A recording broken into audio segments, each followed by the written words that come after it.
Buenos días, mi nombre es Vanessa Córdoba, perteneciente al Instituto Universitario Santiago Mariño de la Extensión Por la Mar. Hoy, para el día 3 de agosto de 2022, le voy a hablar sobre el tema de planos. El primer punto a desarrollar de este tema es, ¿qué es un plano? Un plano es una representación gráfica de un objeto, área o una forma de una superficie bidimensional. La definición de plano va a ir variando con respecto al área. En nuestro caso, sería en el área de la matemática, yendo a la geometría. Y definen a plano como aquella forma geográfica ideal de infinitas dimensiones donde existe una gran variedad de puntos y rectas. El plano más utilizado en la matemática es el plano cartesiano, debido a que sus dimensiones vienen especificadas por los ejes X y Y. Y se utiliza para hallar puntos geométricos, representar funciones matemáticas o para hallar una forma geométrica bidimensional, y todo esto que se vea sea de forma visual. Bien. Sabiendo que es un plano, vamos al segundo punto, que es cómo queda determinada la ecuación en un plano. Para entender cómo se llega a esta ecuación, debemos primero saber o ver cómo se representa esta ecuación, la ecuación en un plano, de dónde sale. Bien, vamos a tener un plano X, Y y Z, el cual va a tener una normal, esta que vemos aquí en verde, que va a ser perpendicular al plano. Esta tiene unas componentes, o tiene unos datos, que son A, B, C. La normal va a ser igual a las coordenadas en A, B, C. Y vamos a tener un punto que va a ser justo cuando comienza la normal, que se va a llamar punto sub 0, el cual va a tener otros datos más, que va a ser, la P sub 0 va a ser igual a la X sub 0, la Y sub 0 y la Z sub 0. Y vamos a escoger un punto cualquiera en el plano, como por ejemplo este que vemos aquí, y ese punto va a tener también sus datos, que va a ser X, Y y Z. Entonces, ya sabiendo esto, podemos, de dónde sale esta fórmula. Va a salir de la fórmula que es U por B, que va a ser igual a 0. Entonces, si sustituimos, ¿verdad? Vamos a decir que la normal por el vector de P sub 0 a P va a ser igual a 0. ¿Cuál es el vector de P sub 0 a C? Es este que va desde el origen hasta acá. Ese es el vector P sub 0 a P. De aquí a acá, el vector P sub 0 a P, disculpe. Entonces, el vector P sub 0 a P también sabemos que viene, que para hallar un vector va a ser P, va a ser el punto menos el otro punto. Y así se va a hallar esto de aquí. Entonces, si hacemos unas líneas que vayan del punto a el origen, y de este punto hasta este origen, nos va a salir la siguiente forma. Y estas líneas se van a llamar R sub 0 y R, que es lo mismo que P y P sub 0. Por eso es que se pueden igualar en esta ecuación. Entonces, de esto que está aquí y esto que está aquí, va a salir la primera ecuación del plano, por así decirlo, que va a ser la normal, que va a ser la multiplicación de R menos R sub 0, que va a ser igual a 0.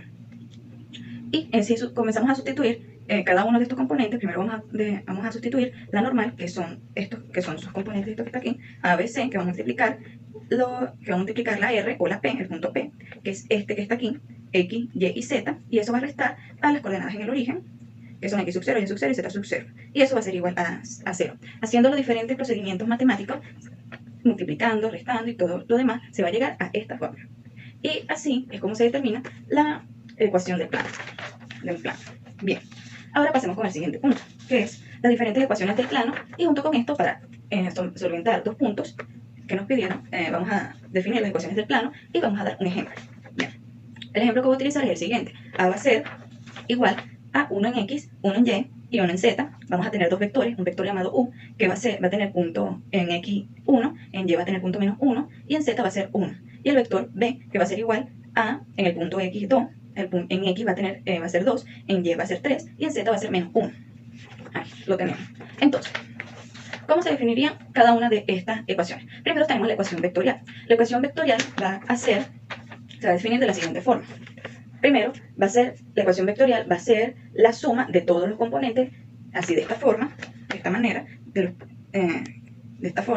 va a ser igual a las coordenadas del punto más una constante más las coordenadas del vector. Como en este ejercicio tenemos dos vectores, se le va a sumar otra constante diferente más las coordenadas de ese vector.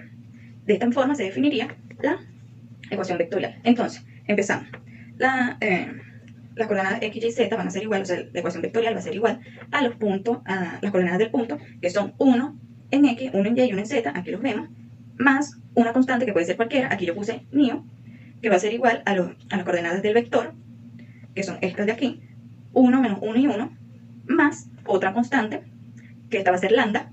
Es un ejemplo nada más, porque puede ser cualquier constante, que esta va a tener coordenadas 2, 3 y menos 1. Y así quedaría definida la ecuación vectorial y así quedaría nuestro ejercicio. Ahora, ¿cómo se define la ecuación paramétrica? La ecuación paramétrica se diferencia de la vectorial, ya que cada punto de las coordenadas x, y, z lo van a separar en una ecuación. Por ejemplo, aquí las coordenadas en x van a ser igual a las coordenadas del punto de A en x más la multiplicación de una constante por el vector, las coordenadas del punto del vector en x nada más. O sea que en esta ecuación de aquí vamos a poner solo coordenadas en x. Y así sucesivamente con la y y la z. Entonces, para nuestro ejercicio quedaría de la siguiente forma. Vamos a empezar. X va a ser igual, que vimos primero las coordenadas del punto A en x, que es 1, pongo 1, más new, que es la constante, más las coordenadas del vector en x, que es el vector u en x, que es 1. Aquí está el 1, pero ya saben, como el 1 no se deja reflejado, entonces queda aquí, más new, más las coordenadas del punto x del segundo vector por lambda. Las coordenadas en x en b es 2. Y aquí tendríamos la primera ecuación con respecto a x. Y así para cada uno de los demás, para y y para z.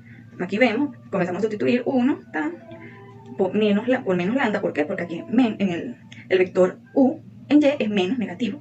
Entonces, por eso es menos new más 3 en lambda.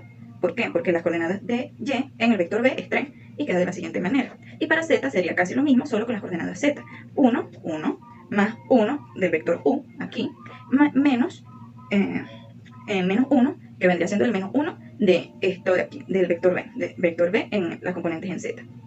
Y aquí, y quedaría así. Ahora, viene la ecuación implícita. Para la ecuación implícita, ya la hemos definido anteriormente, que vendría siendo como se representa normalmente los puntos en la ecuación del plano. Esta es la más utilizada, es la ecuación general.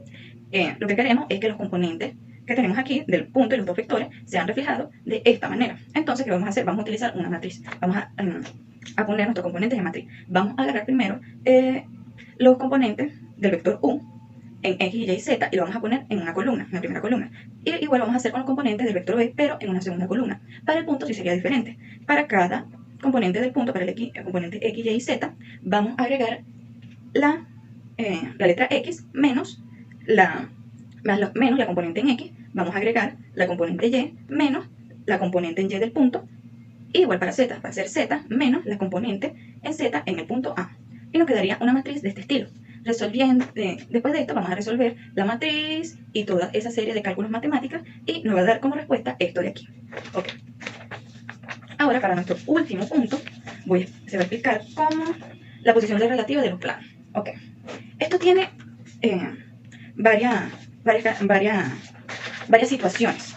Primero, entre dos planos, tenemos entre tres planos y tenemos entre una recta y un plano y entre dos rectas. Bien, empezaremos a explicar primero cómo sería la situación entre dos planos. Primero,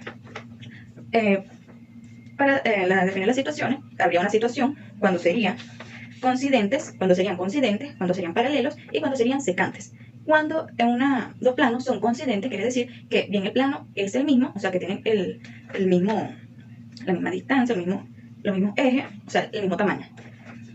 Y lo que nos va a decir que la normal del primer plano y la normal del segundo plano van a ser paralelas y perpendiculares al plano. Aquí lo vemos. Y igual que para las paralelas. Ahorita les explico cómo se diferencian una de otra. En las paralelas vamos a tener los dos planos, uno va a estar sobre otro, o al lado, o así, o parecido. Vamos a tener un plano sobre otro, y la normal van a ir hacia la misma dirección y van a ser perpendiculares al plano. O sea que esto nos va a decir que los dos planos son paralelos. ¿Y cómo diferenciamos este de este? Bueno, simple. Primero, para diferenciar uno de este, cuando dos planos son coincidentes, un punto del plano alfa, por ejemplo, va a pertenecer al plano beta, mientras que en las paralelas, un punto del plano alfa no va a pertenecer al plano beta. Y así sucesivamente. Esa es la diferencia entre estos dos. Además, y por esto, el rango va a quedar totalmente distinto, que es el rango. Bueno, el rango va a salir de esto que está aquí. Estos son, por ejemplo, una matriz de dos planos. Este es el primer plano, este es el segundo plano. La vamos a colocar como matriz. La matriz A va a ser de estas coordenadas de aquí a acá. Y la matriz ampliada sería todo esto. Esto es lo que utilizaremos para calcular el rango de los planos. Entonces, para un plano que es coincidente, el rango de la matriz A va a ser igual al rango de la matriz A ampliada, y esto tiene que ser igual a 1. De esta manera sabemos que los planos son coincidentes. Al contrario, si los planos son paralelos, el rango de la matriz A va a ser igual a 1, y esto va a ser totalmente diferente al rango de la matriz ampliada, que va a ser igual a 2. Aquí lo vemos. Y los planos van a ser secantes cuando ninguno de las dos normales sean paralelas entre sí. Y el rango, tanto de la matriz A como de la matriz ampliada de A, será igual a 2. Bien, ahora rápidamente nos vamos con la tercera situación, que es un poco más larga, y esto nos da diferentes situaciones. Nos da más o menos 8 situaciones. Esto nos quiere decir, primero, yo voy a dejar reflejada en pantalla esta misma imagen. Entonces, cuando tengamos 3 planos que sean coincidentes, el rango de la matriz, déjame explicar primero esto. Así se vería, para resolver estos ejercicios, tendríamos que utilizar matrices. Aquí estaría el primer plano, segundo plano y tercer plano. Para la matriz, calcular la matriz sería de aquí a acá, y la matriz ampliada sería todo esto, ¿ok? Igual que lo otro, con un plano más. Entonces, cuando el rango de M sea igual a 1 y el rango de la matriz ampliada de M sea igual a 1, esto quiere decir que el sistema va a ser un sistema compatible interno. Un sistema compatible interno. Sistema compatible interno. Va a ser un sistema compatible con infinitas soluciones. Esto es cuando 3 planos son coincidentes, que son esta figura que vemos aquí. Así serían 3 planos coincidentes. Entonces, nuestra segunda situación nos daría otras 2 situaciones, que es cuando el rango de M es igual a 1, o sea, de la matriz M sea igual a 1, y el rango de la matriz ampliada de M sea igual a 2, va a ser un sistema incompatible, con 0 soluciones. Y podrían ser una de estas 2 situaciones. Primero, que 2 planos sean coincidentes y uno sea paralelo, o que los 3 sean paralelos. Para nuestra segunda situación, tendría otras 2 situaciones más, que sería cuando el rango de la matriz M sea igual a 2 y el rango de la matriz ampliada de M sea igual a 2, va a ser un sistema compatible con soluciones infinitas. Y van a ser cuando, primeramente, 2 planos sean coincidentes y uno corte, como en este caso, o que los 3 planos se cortan en una recta. Estas 2 situaciones. Cuando estemos calculando, puede ser que nos den una de esas 2 situaciones y tendríamos que analizar con diferentes métodos matemáticos con cuáles de las 2 situaciones podría ser. Entonces, nuestra penúltima situación tiene otras 2 situaciones más, en donde si el rango es 2, es igual a 2, y el rango de la matriz M es igual a 2 y el rango de la matriz ampliada de M es igual a 3, el sistema va a ser incompatible, por lo que va a tener 0 soluciones, y van a ser estos 2 dibujos que vemos aquí, en donde la primera situación nos dice que los 2 planos pueden ser paralelos y un plano de estos corta a los otros 2 planos. O en la otra situación sería que los planos que se cortan 2 a 2. Miren, ven aquí. Este plano corta este plano y este corta este, se cortan 2 a 2. Y para la última situación, tendríamos que el rango de la matriz M sería igual a 3 y el rango de la matriz ampliada de M sería igual a 3. Esto sería un sistema compatible y tendría una solución, el cual 3 planos se cortan en un punto. Sería más o menos de esta forma. Y esas serían todas las situaciones de los 3 planos. Ahora vamos con cuando se corta la posición de relativa, cuando se corta una recta y un plano. Tendríamos estas 3 situaciones. Cuando son paralelos, cuando están contenidos, o sea que la recta está contenida, y cuando son secantes. Entonces, sabemos que son paralelos, que una recta y un plano son paralelos, cuando la normal se encuentra perpendicular, y este igual aquí se encuentra perpendicular. Por lo que el rango de la matriz que vamos a hallar en esta situación va a ser diferente al rango de la matriz ampliada. Aquí tendremos la matriz, aquí tenemos la recta, los componentes de la recta, y aquí tenemos los componentes del plano. La ecuación del plano y la ecuación de la recta. Entonces, cuando están contenidos, van a ser la normal del plano, va a ser igual perpendicular, pero con la diferencia que un punto de la recta va a pertenecer al plano. Un punto de la recta va a pertenecer al plano. Y son secantes cuando ninguna de las dos son perpendiculares y cortan en un solo punto. O sea, que tanto la normal del plano como la recta van a cortar en un solo punto. El plano y la recta cortan en un solo punto. Y eso hace que nuestro rango de la matriz A y el rango de la matriz ampliada de A va a ser igual a 3. Y por último tenemos cuando es la situación entre 2 rectas. Primero, esta situación, que es cuando son oblicuas. Esto quiere decir que las 2 rectas no son perpendiculares, no forman un ángulo de 90 grados, va a ser diferente de 90 grados. Y la pendiente, aquí tenemos cómo se representarían cada una de las rectas. La pendiente de la primera recta va a ser diferente a la de la segunda recta. La pendiente de aquí va a ser diferente a la segunda. Ahora, cuando son paralelas, van a ser perpendiculares porque forman un ángulo de 90 grados. Y entonces, en este caso, la pendiente de la primera recta va a ser igual a la pendiente de la segunda recta, pero con la diferencia que el origen va a ser distinto. Disculpe, que el origen va a ser el mismo.